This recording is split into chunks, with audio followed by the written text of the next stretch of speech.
अस्सलाम वालेकुम, मैं हूं शजन अजीज। सुनो राउंड अप में आपको खुशामदीद। नाजरीन, आज कौमी कॉन्फ्रेंस का दूसरा और आखिरी दिन था। सुबह सवेरे लेजेंड होटल को ताले लगा दिए गए, लेकिन अपोजिशन इत्तेहाद के लोग दरवाजे फैलाकर अंदर दाखिल हुए और ताले खोल दिए गए। कॉन्फ्रेंस के शुरा को तकरीरों के लिए हॉल तो नहीं दिया गया, लेकिन बाहरी तकरीरें हुई और हुकूमत ने खुद इस कॉन्फ्रेंस को कामयाब बना दिया, क्योंकि अगर रुकावटें ना खड़ी की जाती, मुज़ाहमत ना होती, इजाज़त दे दी जाती, तो शायद ये कॉन्फ्रेंस उस कदर ज़ेर बहस ना आती। लेकिन गुज़श्ता एक साल से हमने देखा, जब भी तहरीक इंसाफ एहतजाज की मनसूबाबंदी करती है, कभी इंटरनेट बंद होता है तो कभी रुकावटें खड़ी कर दी जाती हैं और यूँ हुकूमत खुद एहतजाज को कामयाब बना देती है।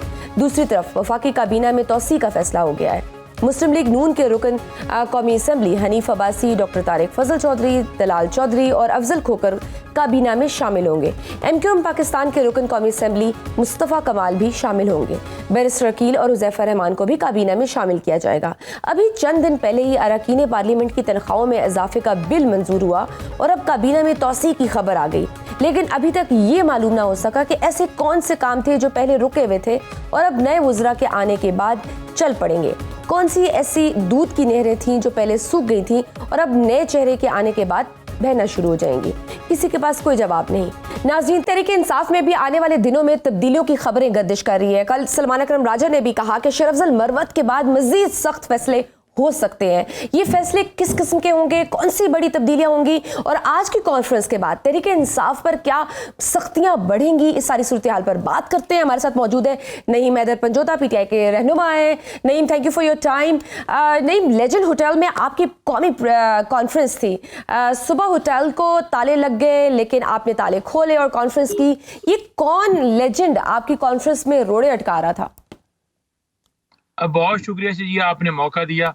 देखिए, ये रोड़े हमेशा अटकाते हैं, रोड़े लगाते हैं, कंटेनर लगाते हैं, रास्ते बंद करते हैं, गली बंद करते हैं, मोटरवे बंद करते हैं, GT रोड बंद करते हैं और होटल्स के दरवाजे बंद करते हैं। कभी एक होटल में जाएं तो उसको सील करते हैं, दूसरे में जाएं तो वहां रुकावट, तीसरे में जाएं तो वहां रुकावट।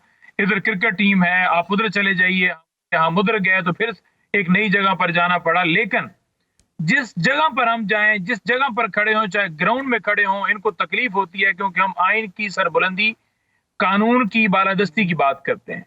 तो आज भी यही हुआ। लेकिन कल राना सनाउल्लाह साहब एक प्रोग्राम में कह रहे थे कि हुकूमत की तरफ से तो बिल्कुल मना नहीं किया गया। अगर होटल ने ऐसा कुछ कहा है तो ये हुकूमत की तरफ से कोई ऑर्डर्स नहीं थे।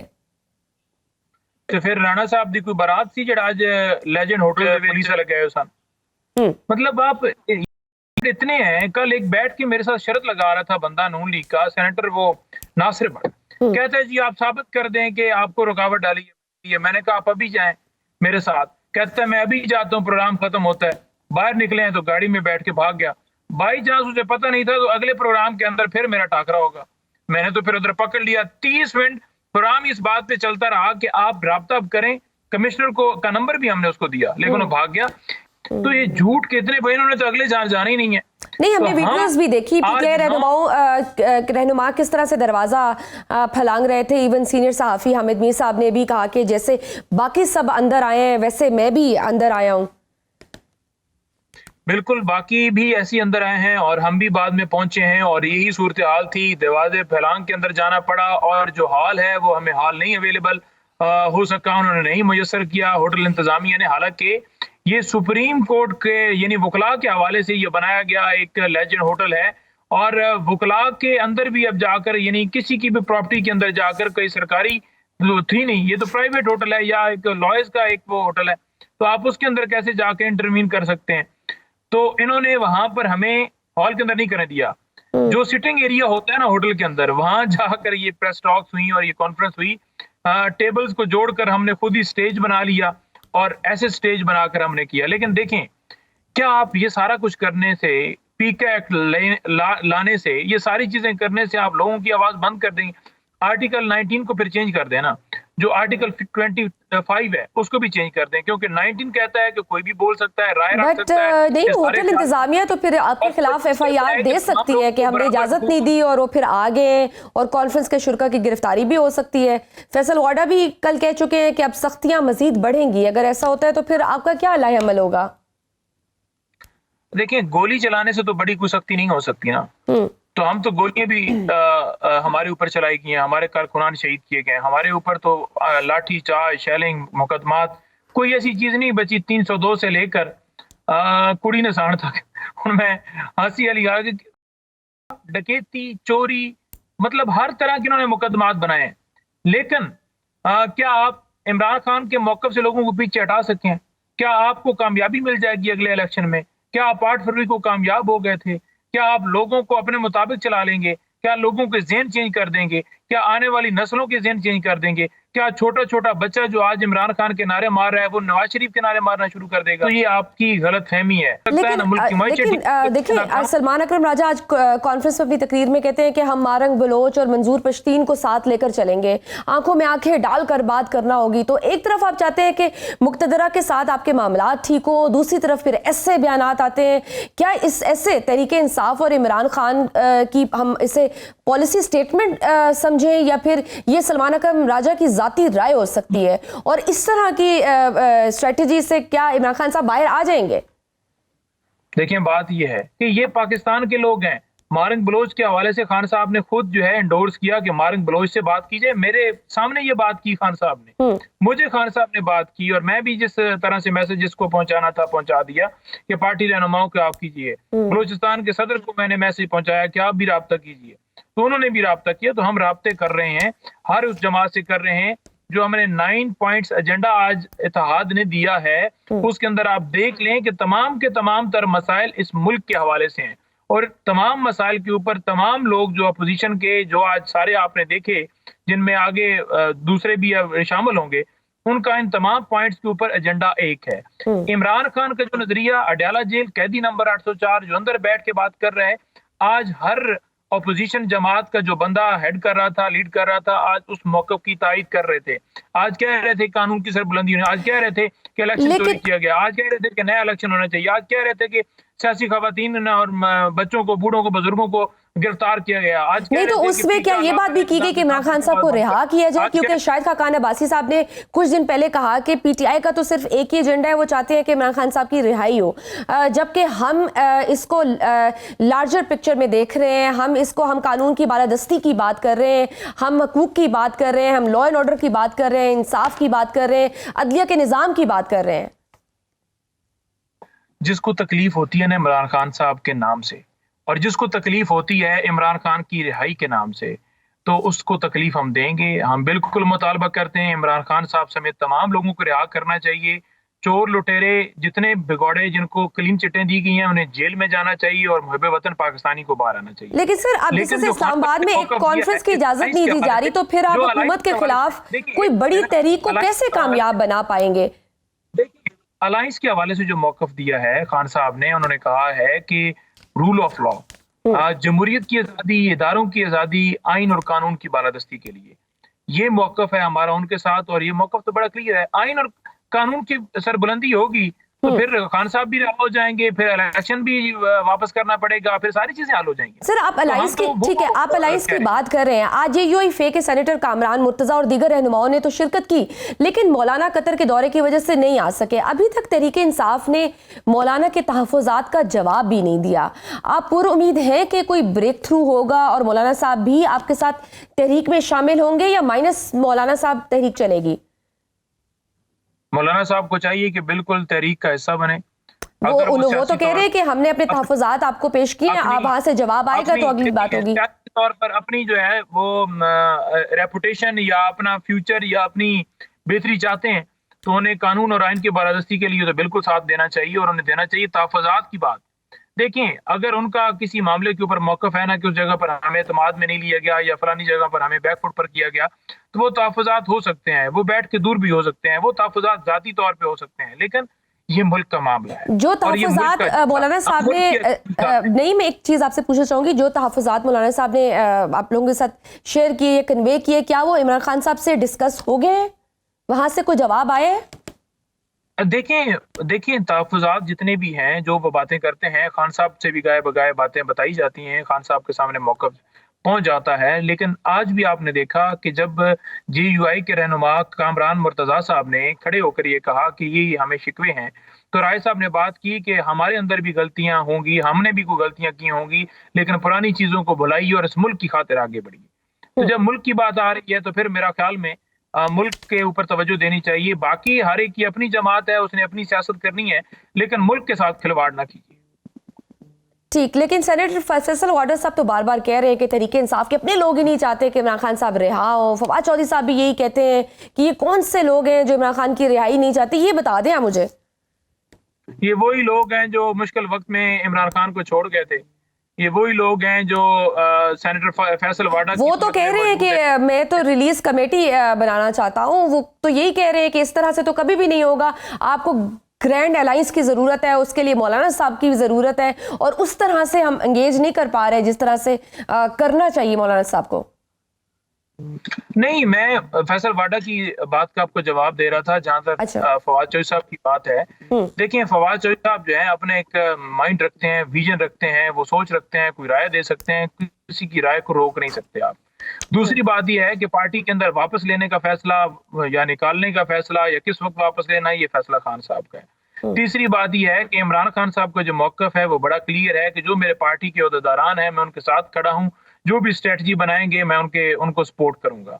चौथी बात यह है कि इमरान खान को अंदर रख के तो बाहर वाले जो सेक्रेटरी जनरल हो या चेयरमैन हो या कोई और हो, क्या वो वजारतें इंजॉय कर रहे हैं? उनको क्या फायदा है? सारे केसेस भुगत रहे हैं, अदालतों के चक्कर लगा रहे हैं, घर से बेघर हो रहे हैं, आए रोज छापे गिरफ्तारियां पड़ती हैं, कौन सा सुख है बाहर?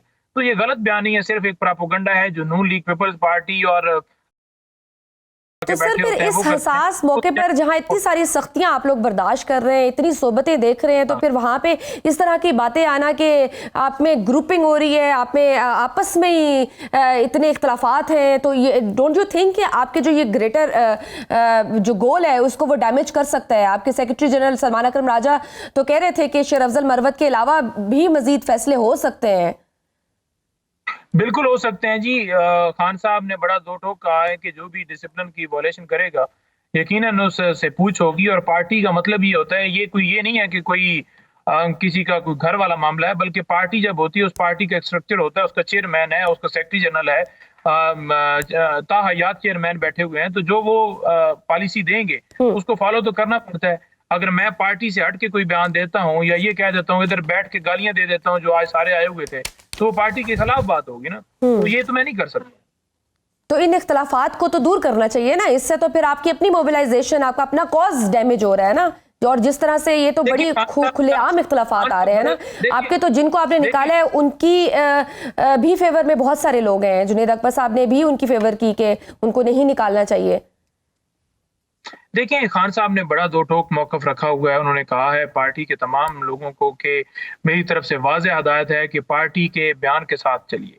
जो भी बंदा जो है वो पार्टी के खिलाफ बात करता है, वो नून लीग का या दूसरी दीगर दुश्मन जमातों का प्रोपेगेंडा जो है उसको तूल देता है।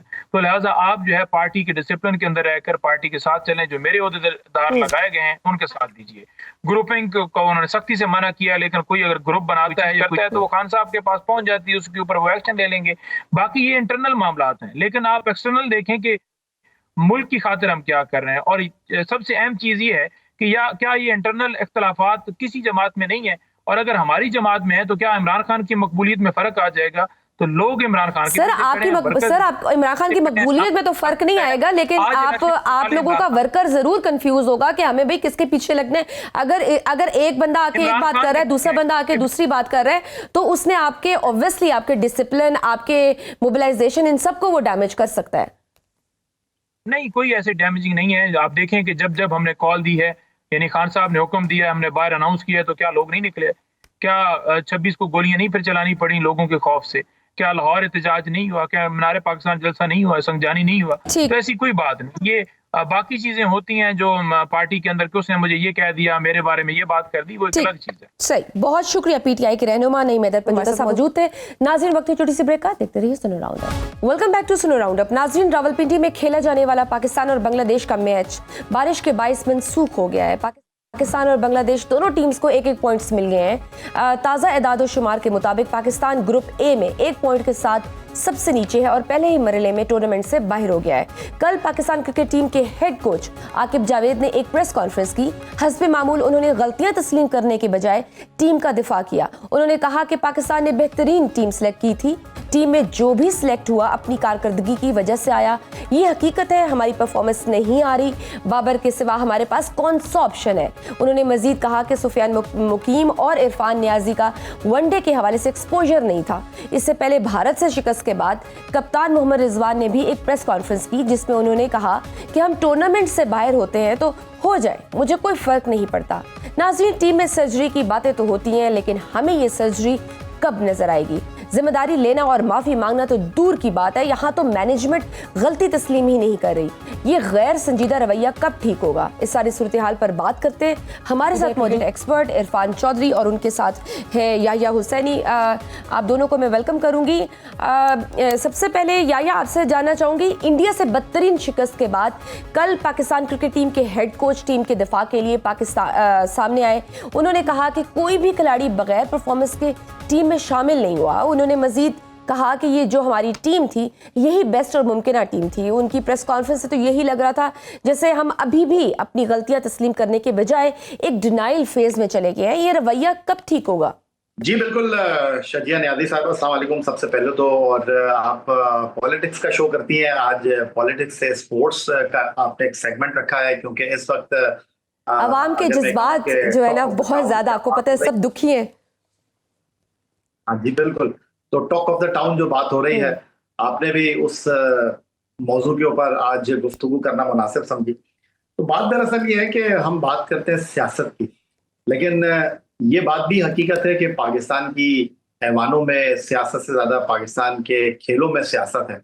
और उसका एक और आपने मुजाहरा देखा है अमली तौर पर आईसीसी चैंपियंस ट्रॉफी 2025 में, जहां हम चैंपियन, दिफाई चैंपियन भी हैं, जहां हम मेजबान भी हैं, और दूसरी तरफ सबसे अहम बात यह कि अब हम एक तमाशाई से ज्यादा कुछ है नहीं।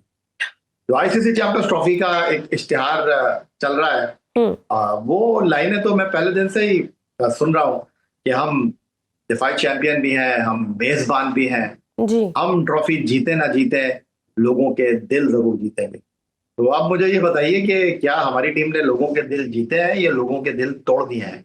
और पहली बार ऐसा नहीं हुआ कि लोगों के दिल टूटे हैं, लोगों के अरमानों का खून हुआ है। जिस खेल के लिए अपनी आंखों में नींद की जगह जो है सपने सजाते हैं, वहां पर लोगों को मायूसी का सामना करना पड़ा है। और आप बात कर रही हैं सर्जरी की, आप बात कर रही हैं बाईपास की, तो ये क्रिकेट जो है उसमें पैसा बहुत है, लेकिन जब आप सर्जरी की बात करती हैं, जब आप बाईपास की बात करती हैं, तो फिर ये एक गरीब अवाम की तरह जो है वो लाइन में लगी। तो अब मतलब ये कि फिर इसका मतलब ये है कि हम अपनी गलतियों से तो नहीं सीखने वाले। ये दिल जो हमारा है वो टूटता ही रहेगा और वो कब से टूट ही रहा है, और हम एज ए कॉम भूल भी जाते हैं। नेक्स्ट जो इवेंट आता है हम फिर भूल जाते हैं, फिर से हम एंथुसियास्टिक हो जाते हैं, फिर से हम इसी टीम से उम्मीदें लगा लेते हैं कि शायद इस दफ़ा हमें वो खुशी मिलेगी। लेकिन लगता ये है कि हर बार की तरह जो है ना हम आगे भी इसी तरह से फिर मायूसी होते रहेंगे, क्योंकि मैंने जिस तरह से देखा कि कैप्टन मोहम्मद उन्होंने भी प्रेस कॉन्फ्रेंस की, उन्होंने भी यही कहा कि चाहे टूर्नामेंट से बाहर हो जाए मुझे कोई फर्क नहीं पड़ता। ये क्या एटीट्यूड है? देखिए शजिया नियाज़ी साहबा, आप फिर मैं कहूंगा कि सियासत का प्रोग्राम करती हैं, और आप जो हुकूमत में है, कल वो ऑपोजिशन में थे, आज जो ऑपोजिशन में है कल वो हुकूमत में होंगे। अवाम के वोट लेकर इख्तिदार में आने वाले सियासतदान जो हैं, उनसे जब आप कारकर्दगी का सवाल पूछती हैं, उनसे जब आप ये पूछती हैं कि जी आपने सड़कें नहीं बनाई, आपने लोगों की मुश्किलात को कम नहीं किया, लोगों को सहूलियात नहीं दी, तो वो अपनी कारकर्दगी बताने के बजाय पिछली हुकूमत का रोना रोने लग जाते हैं। सेम ये जो आप बार बार दोहरा रही हैं कि हमारे पास एक्सक्यूजेस बहुत हैं, हम इस नाकामी को डिफाइन करने के बजाय अपने आप को डिफेंड कर रहे हैं। कल इंग्लैंड की टीम को कदाफी स्टेडियम लाहौर में अफगानिस्तान के हाथों नेल बाइटिंग फिनिश में नाकामी का सामना करना पड़ा। उनके कप्तान ने ये नहीं कहा कि मेरे पास फला प्लेयर नहीं थे, उनके कप्तान ने ये नहीं कहा कि मेरे मुल्क में क्या हालात थे। बिल्कुल, कप्तान ने स्ट्रेट फॉरवर्ड गुफ्तगू की कि मैं कोई इमोशनल गुफ्तगू नहीं करना चाहता, हमने गलतियां की हैं और इन गलतियों को सुधारने के लिए मैंने खिलाड़ियों को कह दिया है कि आपको हर चीज के लिए तैयार रहना चाहिए, चाहे वो ठीक करने का अमल मेरे से शुरू हो।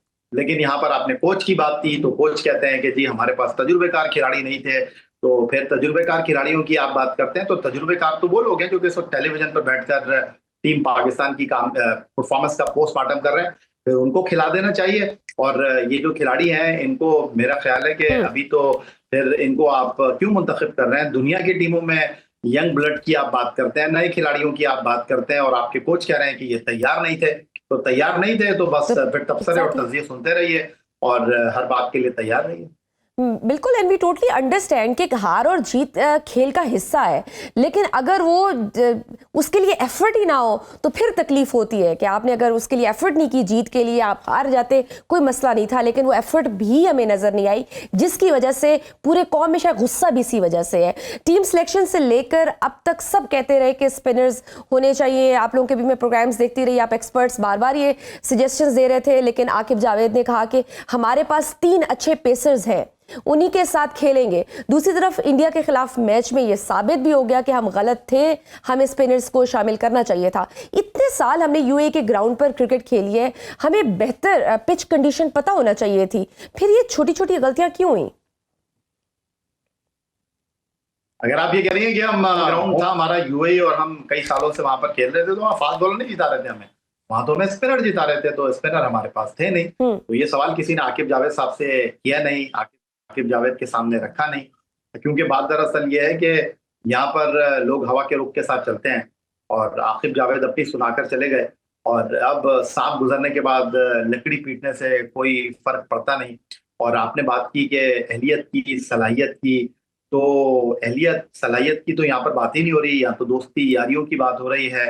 आप जिसको टीम में शामिल कर लेते हैं वो आपकी हर्जा सराई करने लग जाता है, आप जिसको टीम से निकाल देते हैं वो नाराजगी का इजहार कर देता है। और सबसे अहम और सबसे अच्छी बात यह है कि हमारे पास टैलेंट बचा कहाँ है। हम जब भी टीम बनाते हैं, दोस्ती, यारी और अकरबा परवरी की आवाजें आने लगती हैं। और फिर क्रिकेट बोर्ड की अगर हम बात करते हैं, तो क्रिकेट बोर्ड जो है वो बातें बहुत करता है, अमल दिखाई दे नहीं रहा। सियासतदान कह रहे हैं कि जी अरबों रुपए खर्च कर दिए, तो ना ये कौम के पैसे हैं, ना ये टैक्स के पैसे हैं, ये इंटरनेशनल क्रिकेट काउंसिल के रेवेन्यू के पैसे हैं।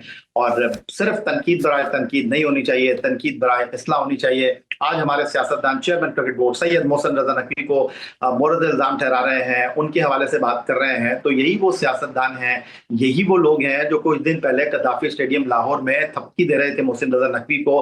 नेशनल स्टेडियम कराची में 19 फरवरी को सदर आसिफ अली जरदारी, उनकी साहबजादी आसफा भुट्टो जरदारी शाबाश दे रहे थे क्रिकेट बोर्ड के सरबराह को। और अब 4 दिन के अंदर मोहसिन रजा नकवी जो है इस तबाही के जिम्मेदार हो गए हैं। तो सबसे पहले तो लोगों को अपनी जो सिमत है उसको ठीक कर लेना चाहिए। मैं ये नहीं कह रहा कि मोहसिन रजा नकवी इस सारी नाकामी के जिम्मेदार नहीं है। जो मैं कहना चाह रहा हूँ वो समझने की कोशिश कीजिए कि जब आपके चीज ही कोई मेरिट के ऊपर नहीं होगी तो फिर ऐसे ही मेरिट का कत्लेआम होगा।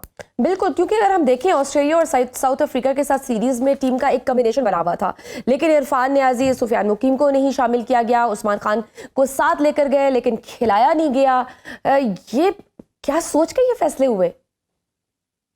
फिर मैं आपके बाप से ये जानना चाहती हूँ, दरअसल ये है कि बेसिक चीजें जब हम जीत जाते हैं, देखिए जब हम जीत जाते हैं ना, तो उस वक्त हम पोस्टमार्टम करते नहीं है चीजों का, उस वक्त हम मसलियत का शिकार हो जाते हैं।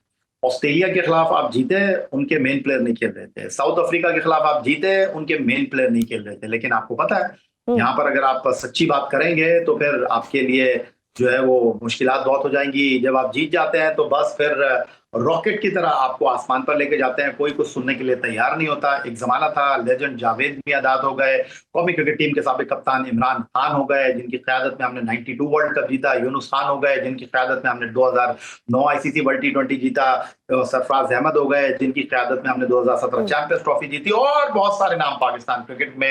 अल्लाह ताला जन्नत नसीब करे फजल महमूद साहब को, हनीफ मोहम्मद साहब को। सही मानों में ये खिलाड़ी थे, सही मानों में पाकिस्तान क्रिकेट की पहचान थे। आज जो पाकिस्तान क्रिकेट के खिलाड़ी हैं, मैं किसी का नाम नहीं लेना चाह रहा, वो सोशल मीडिया के स्टार हैं। तो सोशल मीडिया के स्टार तो उस वक्त तक ही रहेंगे जब तक आप VPN इस्तेमाल करेंगे। जब आप VPN इस्तेमाल नहीं करेंगे तो ये स्टार आपको दिखाई नहीं देंगे। इंडिया के खिलाफ मैच में लैक ऑफ प्लानिंग थी, हम स्ट्राइक तक तो रोटेट नहीं कर पा रहे थे, फिर दूसरा पावर प्ले शुरू हुआ तो मजीद स्लो हो गए। देखिए, बात दरअसल ये है शजिया कि आप इल्जाम खिलाड़ी को दें तो समझ आता है, कप्तान को इल्जाम नहीं दे सकते। कप्तान तो टीम का लीडर होता है, कप्तान तो जो कश्ती होती है, जो जहाज होता है, उसका जिम्मेदार होता है। और ग्राउंड में आपके कप्तान खेल रहे थे मोहम्मद रिजवान साहब, जिन्होंने आते ही पहली गेंद पर चौका भी लगाया, लेकिन उसके बाद चौका लगाना तो दूर की बात है, सिंगल लेना भी वो भूल गए थे। तो वो किसी और को क्या कहें, सबसे पहले तो वो अपने गिरबान में झांकें कि भाई वो किस हिकमत अमली के साथ खेल रहे थे। और आप थोड़ी देर पहले फरमा रही थी कि आकिब जावेद कह रहे हैं कि हमारे पास 3 फास्ट बॉलर हैं, दुनिया के बेहतरीन फास्ट बॉलर हैं, हारिस रऊफ, शाहीन शाह अफरीदी, नसीम शाह। लेकिन आईसीसी इवेंट में इनकी परफॉर्मेंस तो मुझे दिखाई दी नहीं। आईसीसी इवेंट में लोग अगर इनके ऊपर तनकीद कर रहे हैं, सवाल कर रहे हैं, तो बनता भी है। हारिस रऊफ, शाहीन शाह अफरीदी, नसीम शाह पाकिस्तान क्रिकेट की पहचान है, बेहतरीन फास्ट बॉलर है और अच्छे गेंद डालने वाले हैं।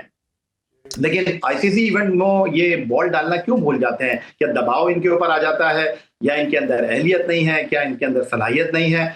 अब मेरा ख्याल ये है कि कोई दो बात करने की जरूरत नहीं है। परफॉर्म नहीं किया, इनको डोमेस्टिक क्रिकेट में भेजें, नए खिलाड़ियों को मौका दें, अपनी बेंच स्ट्रेंथ को तगड़ी करें और आने वाले मुकाबलों और की सख्त तैयारी फैसले करें। लेने की जरूरत है। बिल्कुल सही। इरफान ने भी हमें ज्वाइन कर लिया है। इरफान, अभी हम आप सुन ही रहे थे, हम डिस्कशन कर रहे हैं, थोड़ा सा कोशिश कर रहे हैं कि पॉइंट आउट कर सकें कहाँ हम लैग कर रहे हैं। इंडिया के साथ हमने गुज़श्ता 5-6 मैचेस के एदाद-ओ-शुमार देखें तो हम एक हाई मार्जिन से हारते हैं।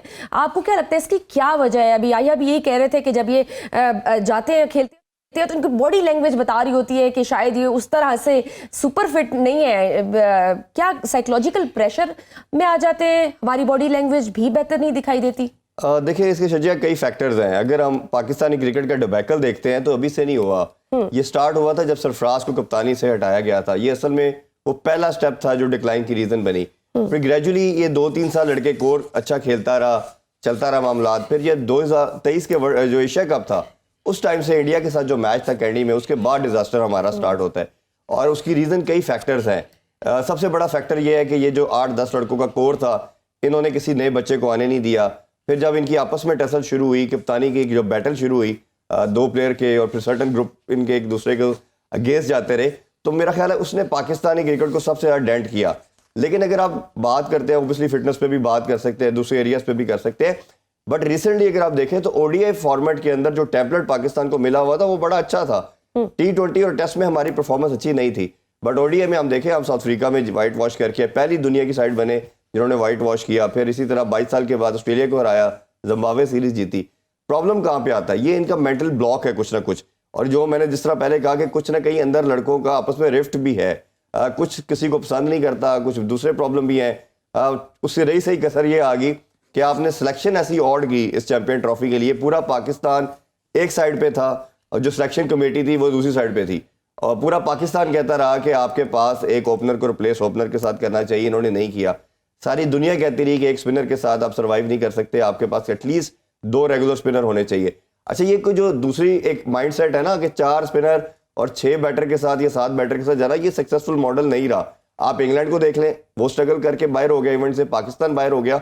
अब वही टीम सर्वाइव करेगी जिसके पास बॉलिंग ऑप्शन 5 की बजाय 6 हैं। एटलीस्ट आपके पास 5 रेगुलर बॉलर्स होंगे तो आप ओडीआई में सर्वाइव कर सकते हैं, अदरवाइज आपका वो एक्सपोज होना बहुत मैंडेटरी है। नाज़रीन, वक्त छोटी सी ब्रेक का, देखते रहिए Suno round. Welcome back to Suno round up. या फिर जब हम आप जैसे ग्रुपिंग की बात हुई, ये पहले भी हुई, जब जितने मैचेस हुए हमने पहले भी ये बातें, ये डिस्कशंस हमने सुनी थी, तो जब हमें पता थी हमारी शॉर्ट कमिंग्स के कहाँ हम लैग करते हैं, तो फिर हमने उनको सॉर्ट आउट क्यों नहीं किया? बात दरअसल ये है कि मैं कोशिश करता हूँ उतनी बात करूँ जितना मुझे पता हो और जितना मैंने देखा हो। ग्रुपिंग की बात हो रही है, टीम में ग्रुप बंदी की बात हो रही है, टीम में खिलाड़ियों के दरमियान तनाव की बात हो रही है।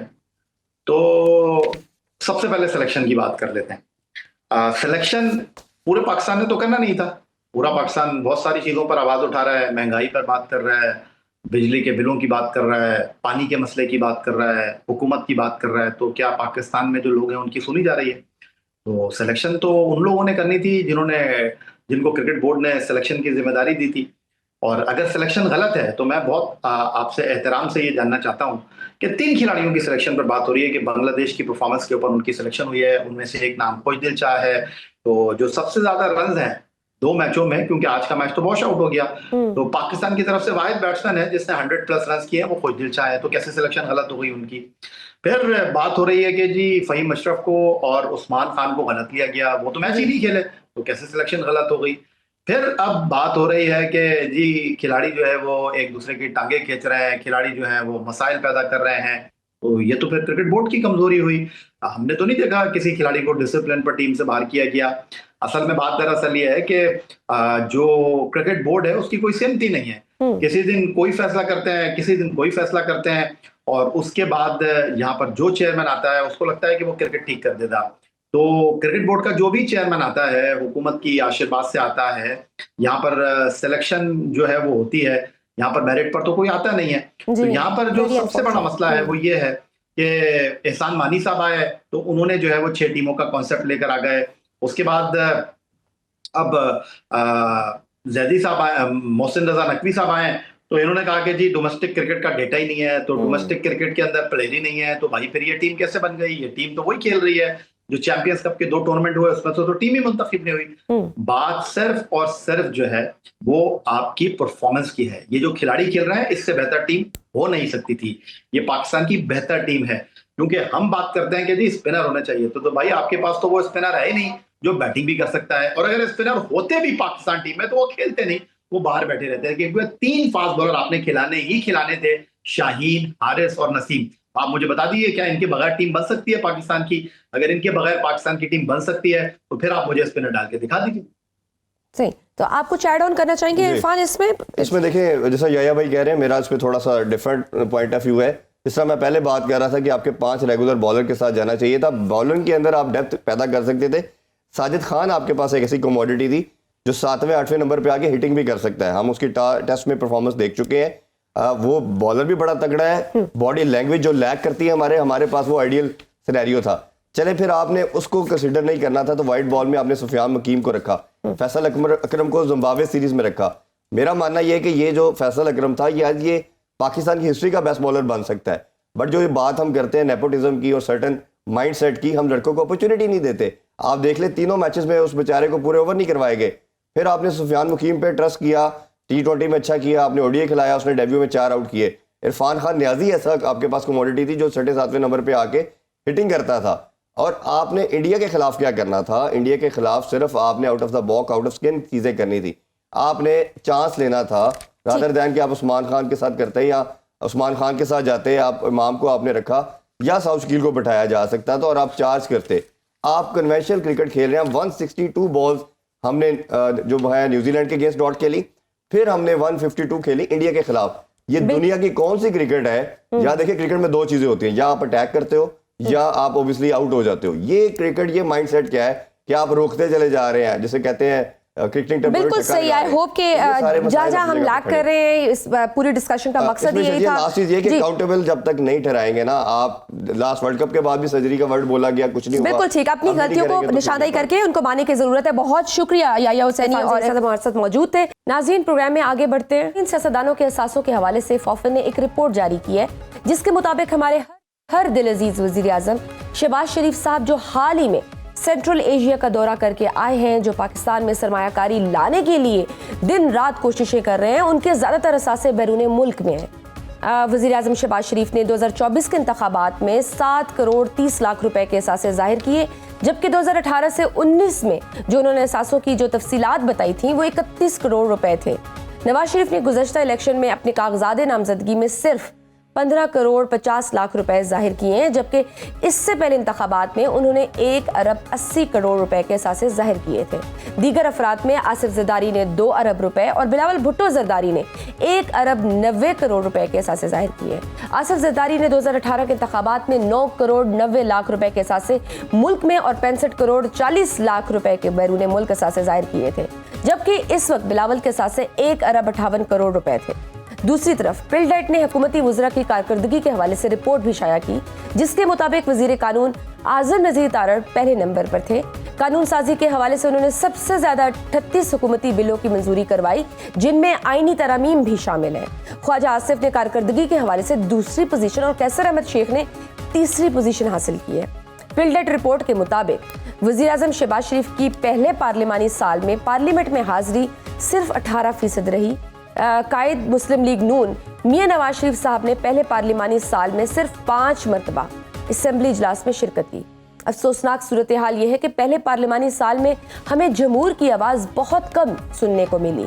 ज़ाती मफाद के लिए कानून साजी हुई, अवामी मफाद को पसे पुश डाल दिया गया और पार्लियामेंट के अंदर से ही अवाम के नुमाइंदों की गिरफ्तारियां भी देखने को मिली। ये अलग बात है कि किसने अवाम के नुमाइंदों को गिरफ्तार किया, अभी तक जिम्मेदारान का तयन नहीं हो सका। आज के प्रोग्राम में बस इतना ही। मुझे दीजिए इजाजत। अल्लाह हाफ़िज़।